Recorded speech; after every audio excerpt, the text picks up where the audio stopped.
Watcher. I thought I'd make a video. Surprisingly, this isn't going to be a pickups video because I ain't picked now up. I ain't picked now up. That's a double negative. I haven't picked anything up. Or have a little bit, but not enough for a pickups video. But yeah, see, I've got a bit of a cold, so I might keep clearing my throat, which will be nice for you. Like that. Oh, that's coughing. But no, this is sort of inspired by that's Homes Under the Hammer, by the way. It was going to be Diners, Divers and Dives, but that program irritates the shit out of me. And judging by it, Americans like brown, sloppy food. Something I've noticed. Generally, there's a lot of brown slop. Anyway, moving on. Yeah, this is inspired by excuse me, my my last pickups video. I found some pretty good stuff, and so it was in a charity shop, and it got me thinking about how down the years I've done well out of charity shops, and I thought, should I make this like a tips video? But in reality, it's not really a tips video. It's more of a, because if you go around charity shops a lot, you realise it's basically it's pretty chaotic. Chaotic as in sort of like the sort of the theoretical sense, as in, you know, it's quite difficult to get any sort of order. Sort of see any sort of order in charity shops, but that's sort of what you have to do to make it sort of worthwhile. You have to somehow, using logic, to see order in the chaos. And so, in that sense, it's not like this isn't like a tips video. It's more sort of trying to sort of see through. You know, trying to. I think I said it well enough. It's trying to see order in the chaos. But anyway, yeah, that's pretty much what it is, and that's how I've always done it, I suppose. Because you know you never can tell what you're gonna find. But beards are looking good today. Bit greyer. Grey bit sticking out there, that annoys me. The grey bits stick out. Has anyone noticed that? Anybody who's got grey bits in their beard, ladies and gents, you notice how the grey bits stick out. Yeah, so right, in no particular order, it's just some thoughts I had, because this was actually going to be part of sort of like my best charity shop finds video, because that was what I thought of doing, and I was going to put this little tips bit right at the beginning, but it got a bit long. I sort of sat down last night and thought about the sort of rules I try and stick to myself, and it got a bit long. So I thought, no, this is probably the video. If I'd put it on the end of or beginning of, you know, like a top charity shop finds thing, it would have been really long, and so it's probably worth a video in itself. So that's what I'm going to do, and this is it. In no particular order.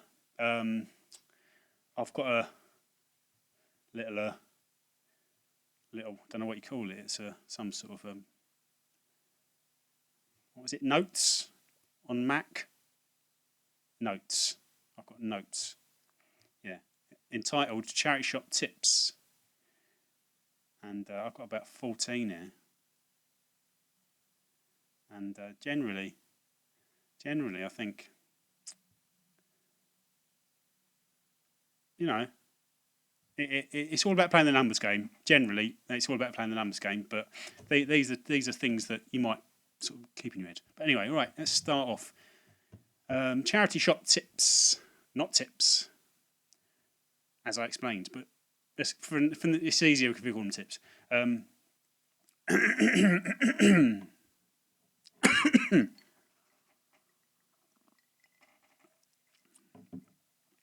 Oh, she's bidding. Charity shop tips in no particular order, but we'll call this number one.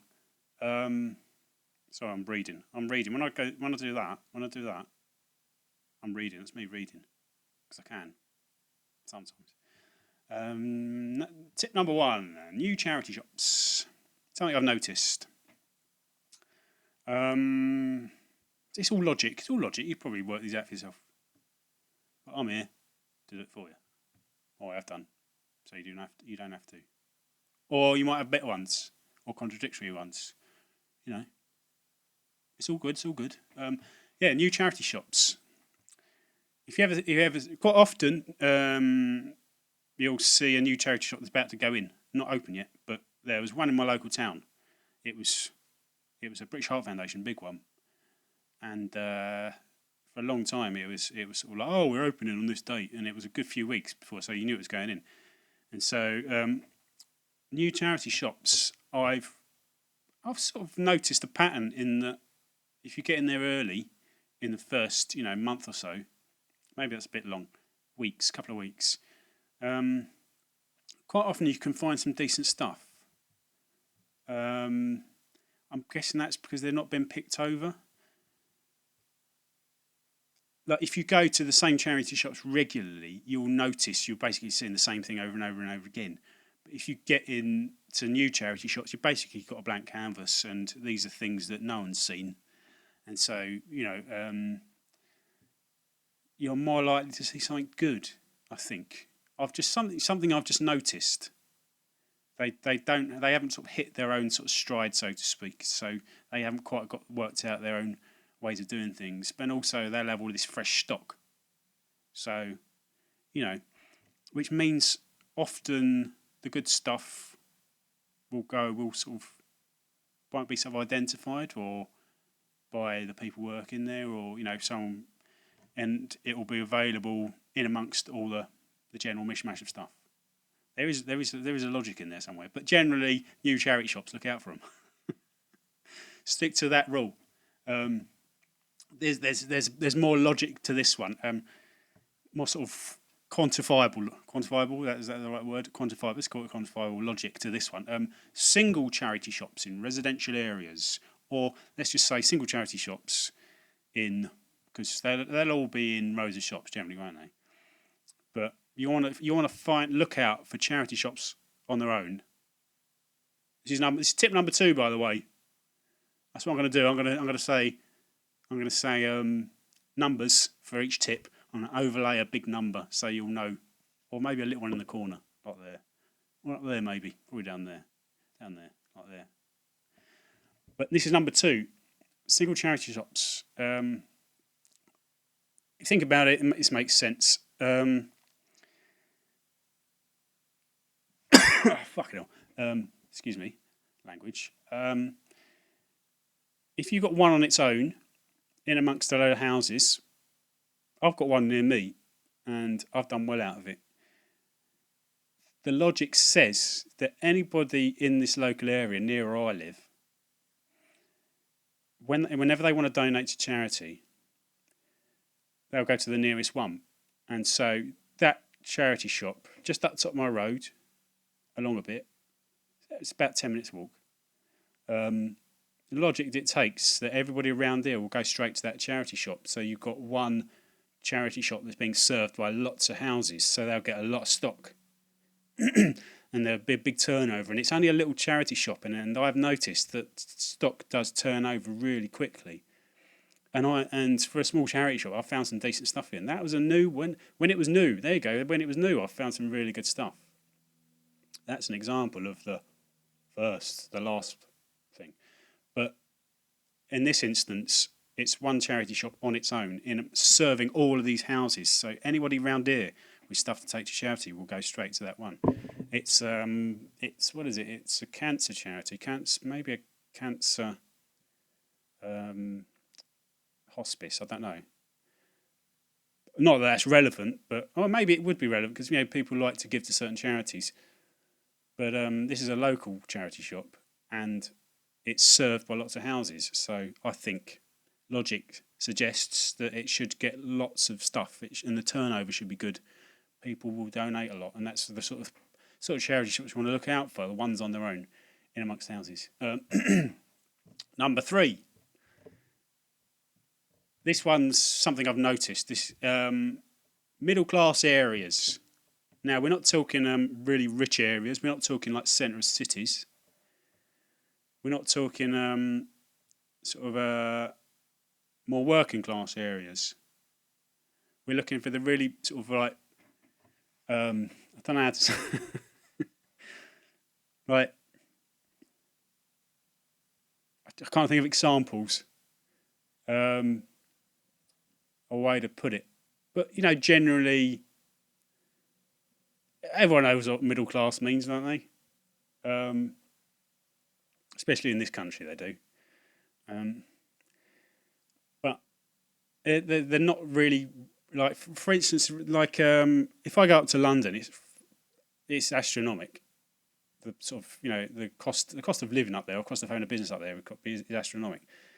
And I know very few actual charity shops right in the centre of London. The rents must be ridiculous for big starters. There's a couple just off of Tottenham Court Road in Goodge Street.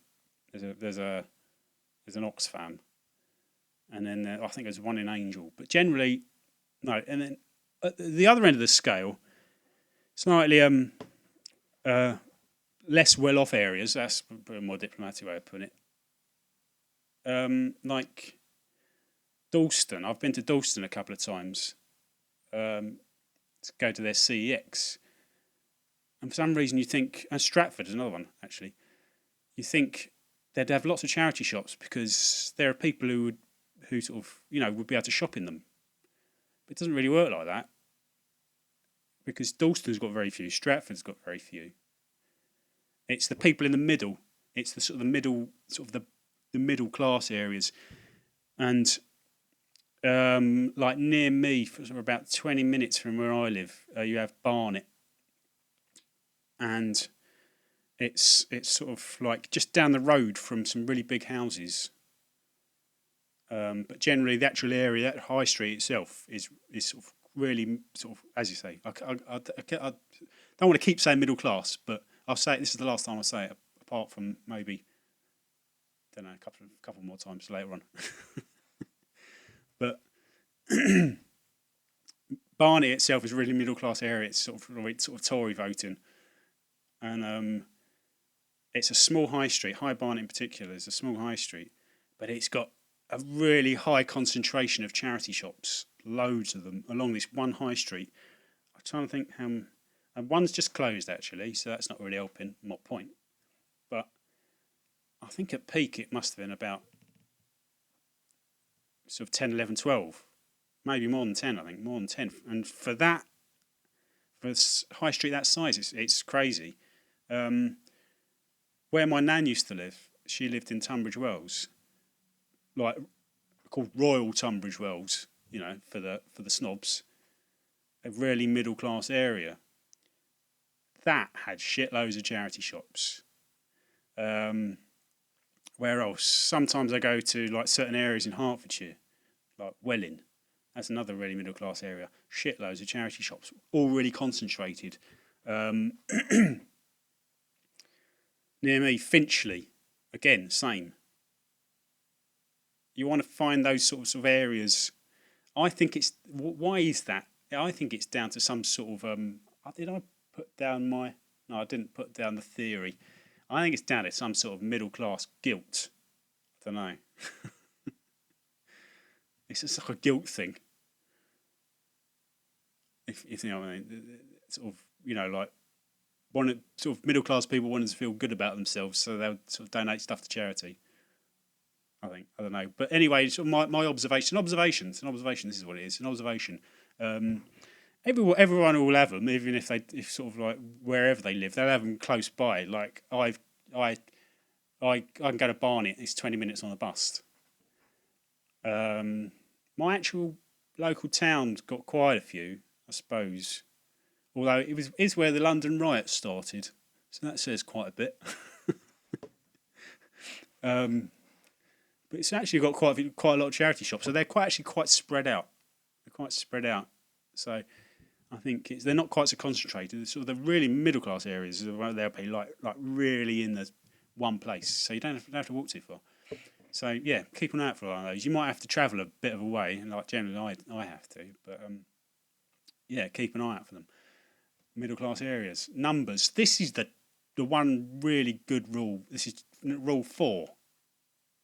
This is the one rule we should just really stick to. Numbers. Play the numbers game. It's all about numbers. It's generally go to as many as you can. It's trying to get some order out of the chaos. You can only play the numbers game because it is sort of generally charity shop shopping is a chaotic thing because there's no, it's you can never legislate. You can never predict what's going to get legislate. Why did I say that? I don't know. You can never predict what's going to get donated, what's going to be on at any one time. You can make a sort of an educated guess about using certain criteria, but I think go to as many charity shops as you can. Personally, like I will I'll never go past a charity shop if I'm just generally out and about. But if I'm on a sort of a day out going with express idea to go to charity shops, I'll go to all the different areas that have a concentration, and then I'll sort of travel in between, over a day, and sort of go out in the morning, generally a Saturday. Go out in the morning and hit as many as I can, and be in the UK when they're generally quite small, and there have been there lots of them. I can go to about 40 in a day. So it's quite a few. And I think, and sort of logic suggests the more you go to, the more likelihood is you're going to find something good, something that suits your tastes, or something you can use. Makes sense, doesn't it? Yeah. Number 5. I've got 14 of these, by the way. We're on number 5. Be methodical about it. I try and be methodical, but there are people who make videos I watch who are really methodical, and they're all the ones that do the best.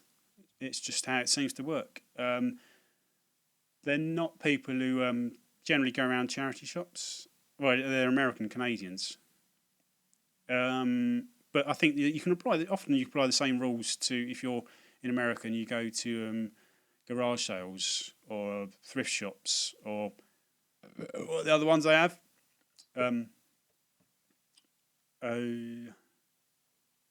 Swap meets and stuff. But generally, the same rules apply. What was it? Yeah, be methodical about it. People like CJR. You see how much stuff he gets.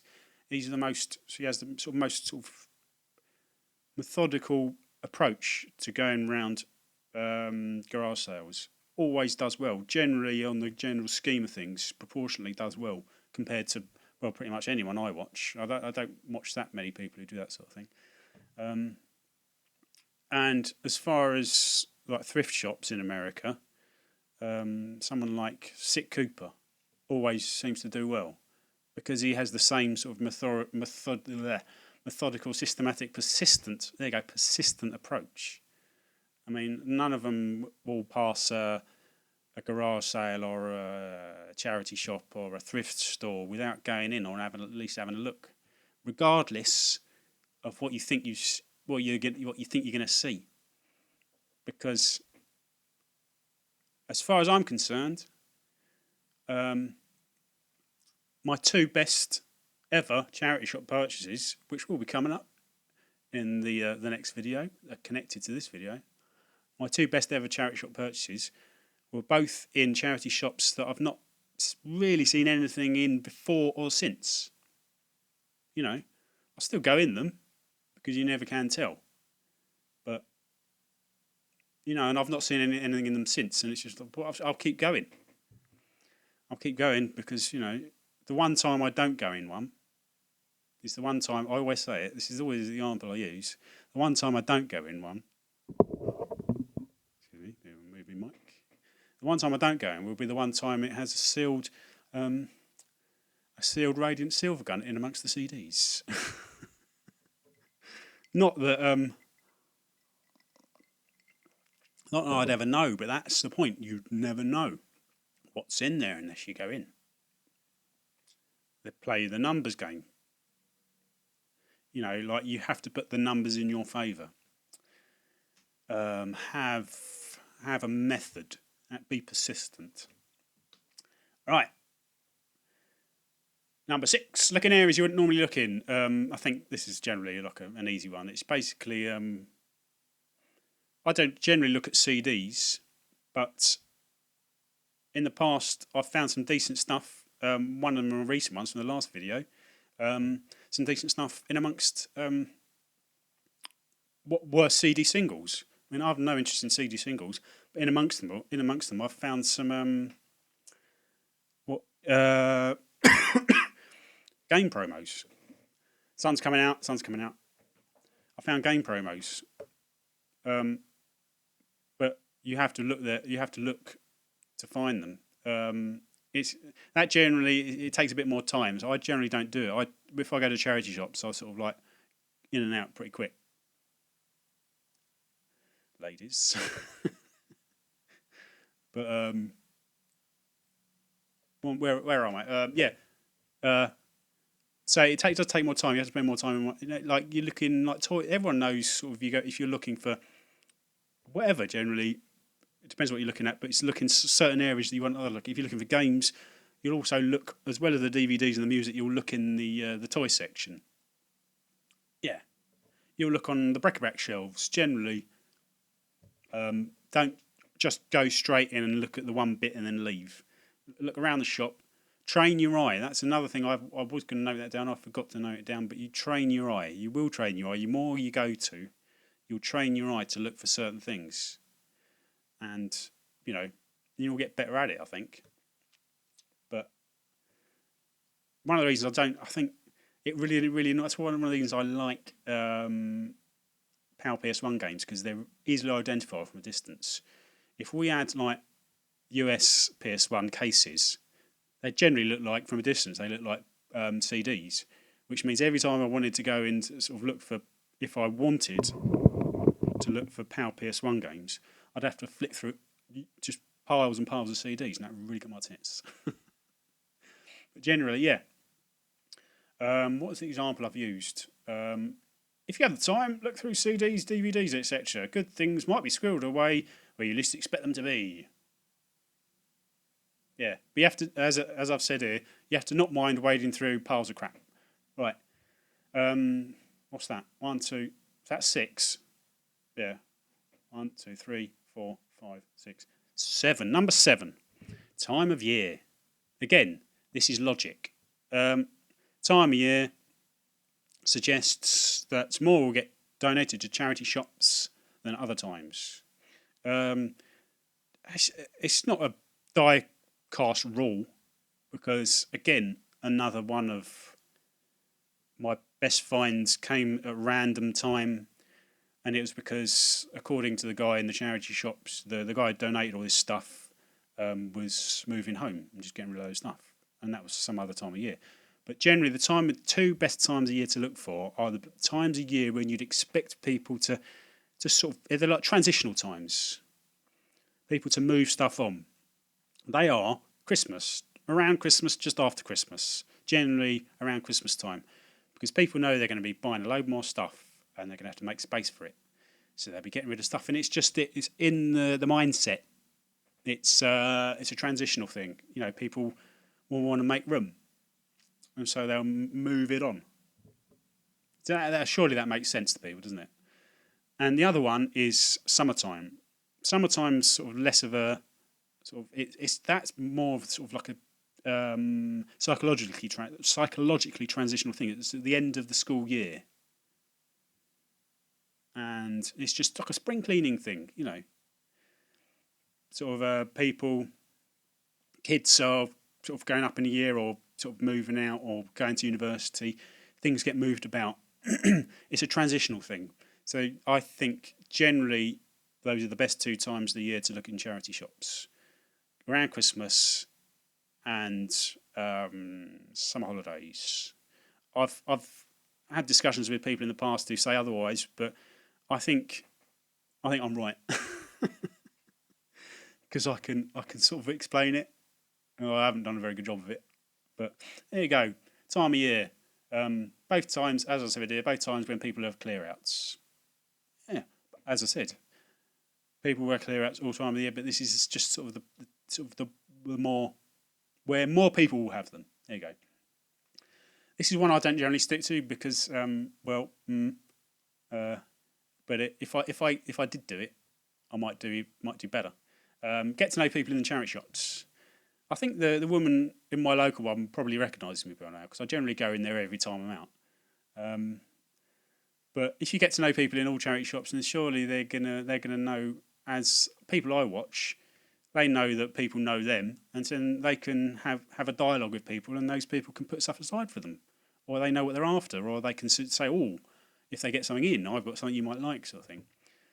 So that makes sense. That will mean that you sort of might find more. I'll tell you why I don't do it because because a bit shy,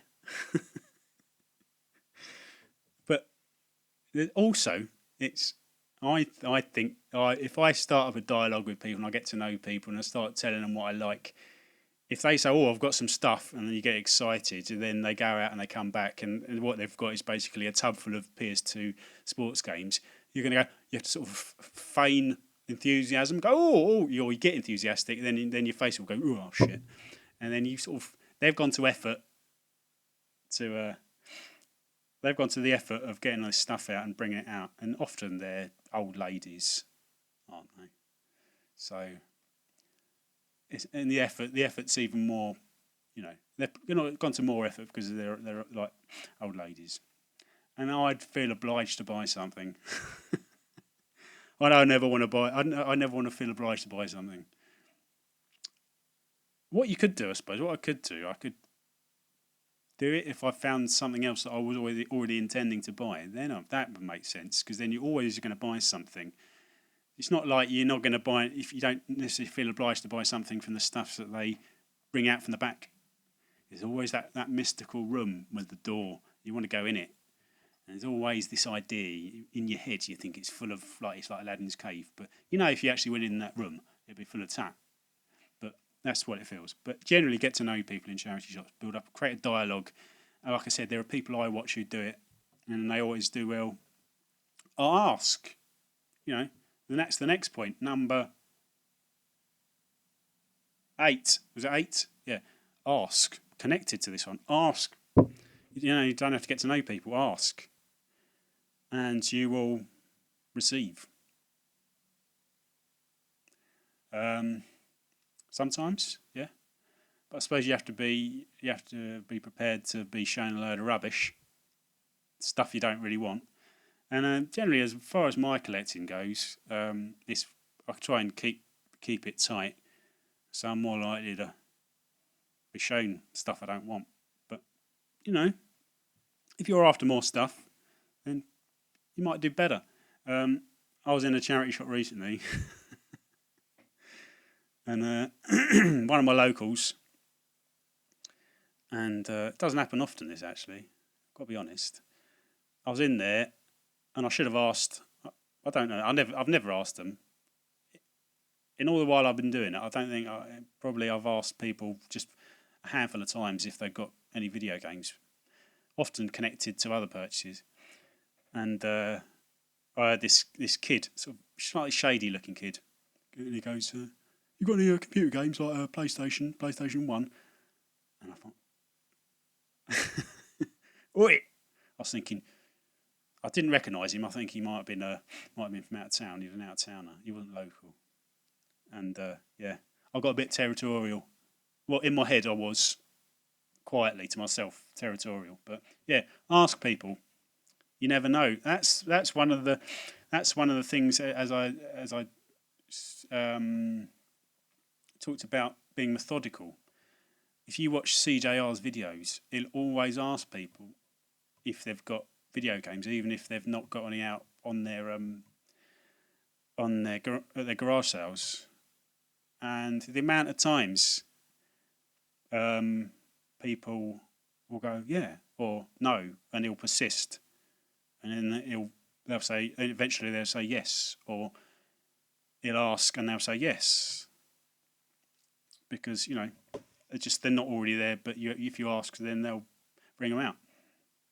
But for instance, although in his case, generally a bit overly persistent, and that would annoy me. I couldn't be that persistent. But you have to respect the guy. You have to respect that persistence, because he does. Like I said, that's one of the reasons why he does well. Getting early. What's this? I'm losing track of where we are now. 1, 2, 3, 4, 5, 6, 7, 8, 9, 10. Getting early. This might be down to you might be able to ask people when they replenish their stock or when they stack their shelves. I generally don't know, but I just generally go by. I think that they stack shelves all through the day. I go in charity shops and they're always putting things on shelves. I don't know whether there's an actual time when most charity shops do it. I'm guessing it's after closing or before opening. And so in that sense, this rule, get in early. Get in there first.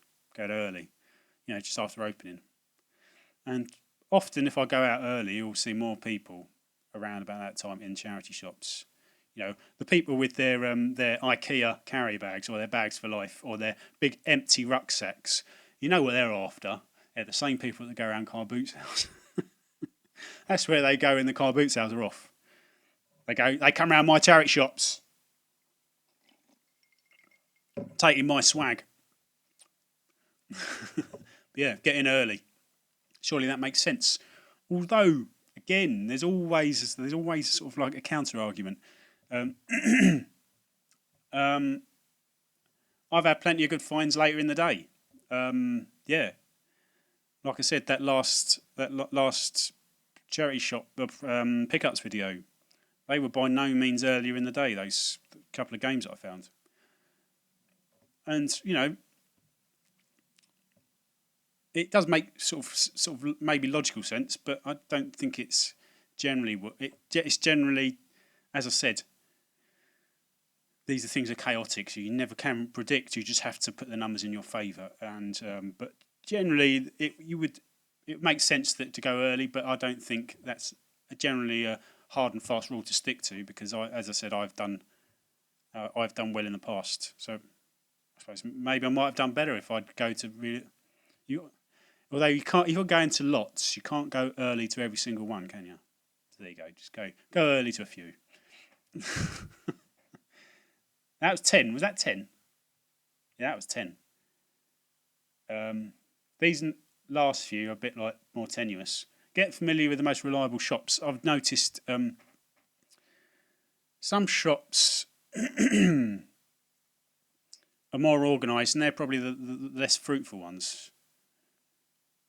My favourite local ones are the North. There's some local charity shops called the North London Hospices, and they're a bit more ramshackle, a bit more disorganised. And I like going in them. I don't always find anything, but I like how they feel inside. There was this feeling that I'm likely to find something. The shelves are all slightly not disorganised, but loosely stacked, whereas some of the bigger charity shops, like the British Heart Foundations or the Oxfams, they're more organised. They have regimented shelves and things like that. Generally, but I think, again, this is another one that's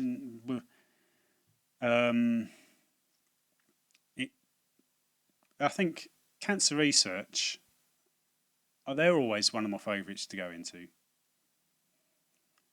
And the as I said, the North London Hospices, but generally, I think you get to know. This is more of an observation, I suppose. Really, you get to know the ones that are more worthwhile. But as I said, I'm not saying you should leave any. You should pass any. You get to know ones that are more worthwhile, just because of what they stock. I do sometimes get the impression that certain British Heart Foundations don't stock games. I know British Heart Foundation has a very good, but also popular eBay page. They sell a lot of good stuff. So I'm guessing that's where it all goes. But that's not to say you won't find games in any British Heart Foundations, but maybe the good stuff, I don't know. But I just feel that some charity shops, like the local one, it's a local cancer charity. You're more likely to find something that's to your tastes, or something you want, or something you're after. I think others, I don't know. Maybe it's wrong to look at them across their the different charity shops as a whole. Because to be honest, I do think they do seem to vary between branches. They have their layout is often the same. I've noticed that. Like British Heart Foundations will often be, any one British Heart Foundation will often be arranged very similarly to the next one, but they have slightly different pricing and things like that. So I'm not really sure what this point is. It's more of an observation. All I know is that as I've learned, I get more excited about going in some charity shops than others. I suppose that's down to, I don't know, tradition, stuff I've found in the past, sort of the volume of stuff. Actually, that was a thing. Talking about trying to find some sort of order in the chaos. I have thought in the past of doing some sort of study, sort of science. Every time I find something good, marking it down where and when, and plotting it on a graph, so you can see a line. So it's like has date and place, or some way of getting some sort of order out of it, and seeing if there's a pattern. There you go. Trying to see some sort of pattern out of it. That would sort of. I'm sure there must be some sort of vague pattern. But that sounds like too much hard work. So if anybody else wants to do it, or I could just. The only reason I've really thought of doing it for myself because I'm selfish and I want all the good stuff for myself, so I can I can order my behaviour via the sort of the laws of physics or science rather than chaos, rather than just randomly going all over the place. I can put more logic and science into my thought processes. There you go. This is basic. Have a wide range of things to look for. The more things you're looking out for, the more things you're going to find. Like, I generally look for games, but I won't sort of pass up films and stuff. Some of my favourite purchases have been films. They're not expensive, but they're sort of more nostalgia based and things like that. But yeah, have a wider range of things to look for, and you're more likely to find something exciting and worthwhile, something you really want. I think I've been talking about this generally as a rule. Remember that charity shops are chaotic by nature, especially the smaller independent ones. I've mentioned this already, haven't I? Either way, play the numbers game is the most reliable way to do well. Basically, go to as many charity shops as you can. And that's the really, really die-cast rule to stick to. Go to as many charity shops as you can.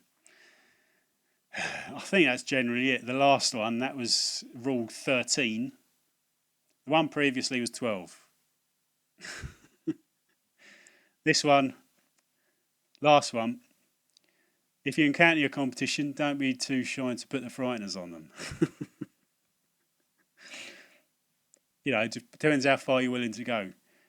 Or you could use old Walter White as an example. Stay out of my territory. Makes sense. It might work if you see the competition. You know, many a time. I've never actually employed it quite to those extents, but many a time I've been standing at a shelf of DVDs. Someone will appear like there, and they'll like start shifting in, invading my private space, personal space, and quite often you'll have DVDs will be up high. This is what's happened in the past. DVDs are up high. You get people look at the CDs, and you'll have a hand. CDs will be down lower. You'll have hands sneaking across. People who have no. That's what annoys me actually. People with no personal space. They sort of shift in like this. They sort of appear at the side in your peripheral vision, and then they'll be looking at the CDs down below. And in the past, I've had a hand like looking at the CDs, reaching right across, just brush the tip of me old fella. I have to stand back and like give him the old stink eye. But yeah, that's only as far as it's gone. Actually, no. To be honest, there was one occasion. There was one occasion. I was in a charity shop, and I was one person stood at the DVD shelves, and this shifty-looking character came to the side, as they often do. They always sort of slide in like that. They slide in. They go like this. Slide into your peripherals, and you see them moving. They never move quite naturally, do they? Always like a bit iffy. Bastards. Territorial. What was it? It was that was the thing. If anybody watches Sick Cooper, he was doing one of his. He did a sort of was it a thrifting? He does these thrifting videos, and he went out on. As I said, he went out on like a sort of day out thrifting to all these different thrift shops, big ones. That's one thing actually. Rules don't really apply to the big American ones. A lot of these rules won't apply, but some of them will. Some of them won't. Just nature's different by nature, because they're big. Just makes a lot of difference. And he was saying how on this day out he kept seeing the same bloke, Mr. Orange Shirt. Kept seeing the same bloke, and he knew he was after the same stuff, and Mr. Orange Shirt. So he had to sort of slightly change his behaviour, go to a different one, and he kept seeing him throughout the day, and he kept referring to him. He said, we're referring to Mr. Orange Shirts. And I think we all know, it doesn't happen often to me, but I think, I've seen Mr. Orange Shirt in the past. And but at the same time, if we've got a Mr. Orange Shirt, chances are we are someone else's Mr. Orange Shirt. Keep that in mind. Just keep that in mind. We could just as easily be someone else's Mr. Orange Shirt. But in this instance, I was at the DVD shelf, and a Mr. Orange Shirt came sliding in. He came sliding in to my peripheries, and he went like that. And I was just sort of like looking at one of the lower shelves of the DVDs, and it piled up like that. And I wanted to look behind them because there was more behind. I took it off like that, and he just sort of like shuffled in. As I took the pile off the shelf, took one off the top, and I went, "Easy, Tiger." Shocked me it did, shocked me. I went, "Easy, Tiger." He went, "Ooh." He looked a bit, "Ooh." He didn't expect anyone, but he didn't know what I was looking for. He didn't know what I was after, but he just sort of like plopped one off the top. He'd obviously seen something that he was after, and thought, didn't like I was his competition, and he thought I was going to get to it before him, and I don't know. I can't remember what it was after, what he took off the top. It was nothing I was interested in, but he only had to ask, didn't he? But I did say "Easy, Tiger." I might have been looked slightly more narky than I've made that sound, but I did say "Easy, Tiger." That was as extreme as it's got. But anyway, at the other end of the scale, don't be too shy to kneecap them on sort of like down an alley on at the end, like if you see them outside, follow them. Get like a kosh. You can make a kosh out of a rolled up bit of newspaper if you roll it up tightly enough and sort of bend it over. You hold it so it's basically sort of like that, just right on the side of the knee. Right, I'm going to let you go. This has been fun. I've quite enjoyed this. I feel like I've sort of imparted knowledge. It's not really knowledge, is it? It's just more logic. It's just things that I'm trying to, as I said, trying to get order out of the chaos. Play the numbers game. Play the numbers game. That's the one hard die-cast rule. Play the numbers game. Go to as many as you can, and I guarantee you will do better than you have been doing. Mix it up. That was one thing I've mentioned. Mix it up. Go to, have roots. Actually, I've not mentioned that. I have roots. That's one. I don't think I've said that, have I? I have roots. I have sort of set routes that I just sort of alternate. I'll do one. I've got about 4 or 5 set routes, and I'll do sort of one every week, and then just rotate them. Have them on like a rotation sort of scheme. So you're not seeing the same thing every week. Give them time to replenish. Give them time for the stock to change. Unless it's one really local and just going every day. Yeah. Anyway, right. Yeah, like I said, I enjoyed that. Get out there, have a look. Go to more than you have been going to. I guarantee you'll find more. I can't guarantee it. I won't guarantee it. No, actually, that's wrong. I won't guarantee it. But you might. I'll say you might find more. I guarantee you might find more. Cheers, Pete. Thanks for watching. See you later. Oh, look out for the follow-up to this. My turns out it's 15, top 15, with a few honourable mentions. Best charity shop finds. Cheers. See you later. That will be coming up soon. Bye.